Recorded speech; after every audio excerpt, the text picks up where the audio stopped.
What's going on, guys? Welcome back to the channel. Now, Prince of Persia The Lost Crown drops on January 18th, which is at the time of recording just a couple of days from now. And I was able to snag an early copy because I recently became an Ubisoft partner, but don't worry, my thoughts are my own. But big shout outs to Ubisoft for hooking your boy up. Now, this isn't a full review as I'm actually still knee deep in the game, and I'll try to keep it as spoiler free as possible by just showing you guys early footage, probably like the first few hours into the game. I'm also playing the game on hero mode, which is just before immortal mode, which is the hardest difficulty. So if you're looking for more of a challenge, that's there. But anyways, let's get into it. But before we do that intro.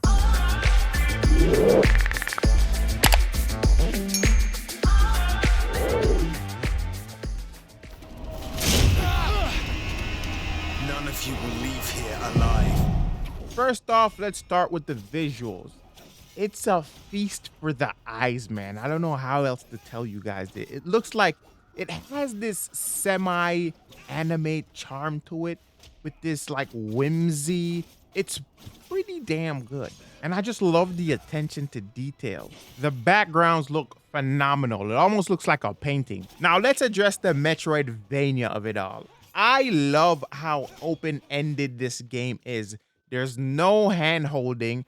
You just die a bunch of times and you just gotta figure it out. Getting lost is pretty much the same way. But trust me, it adds to the fun. In true Metroidvania fashion, certain areas are locked until you gain like special abilities to like access them. But for the most part, majority of it's open for exploration. And I love that shit. Honestly, for me, the game felt like a big celebration of the subgenre. It took me back to the days of the NES and the SNES games, which is kind of me dating myself, but that's when I actually really fell in love with video games. Now, going back to the special abilities, there are some traversal options that I've only discovered one so far, which is the air dash, which actually looks like he's doing a wall run. I don't know if that's a Sands of Time reference, but it looks cool. The parry in particular is one of my favorite moves because it's reminiscent of Metroid's Dread parry mechanic, which is downright satisfying. But there's one mechanic that I saw that I feel like I've never really seen in another game before. Correct me if I'm wrong, which I'm sure you will in the comments. But the memory shard is a super cool feature. Basically what that does is allow you to take a snapshot of something you've discovered along the way on your journey, which you can always reference on your map. This feature kind of alleviates you going back to a location only to remember that, hey, I can't pass through this door right now because I don't have the goddamn mechanic.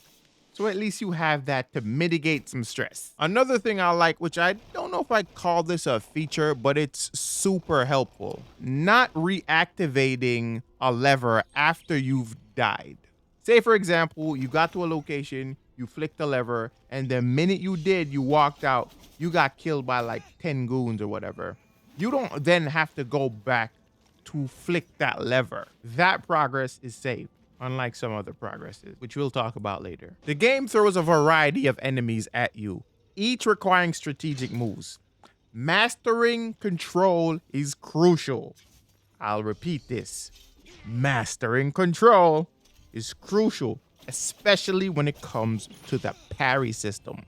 And for the boss fights, man, they're challenging. But damn if they're not satisfying. Weapons upgrades, crafting, and talismans add depth to both combat and exploration. However, be ready to spend in-game currency wisely. You can pretty much get advice, but it's gonna come at a cost, which is the in-game currency I just mentioned. Now let's switch over to the save station, and they're scattered throughout the map.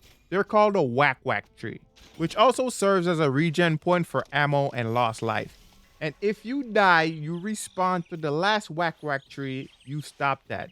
The whack tree was also where you would equip talismans and other special moves. You can actually switch out your special moves. I forgot to mention that. Now, apart from the whack tree, there is another location that you can visit, which is the fast travel, which I thought was something the whack tree should have offered. Though I kind of understand the decision to not do that.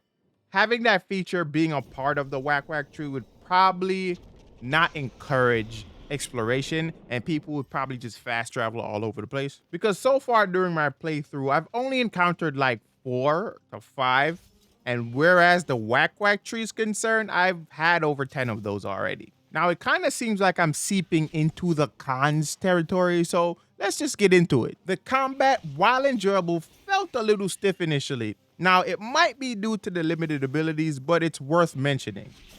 This one is not really a con either, it's more of a nitpick. But it's the fact that Sargon slides before he runs. You'll get what I'm talking about, and it might not be an issue for you, which is why I'm saying it's a nitpick, but it just bothered me.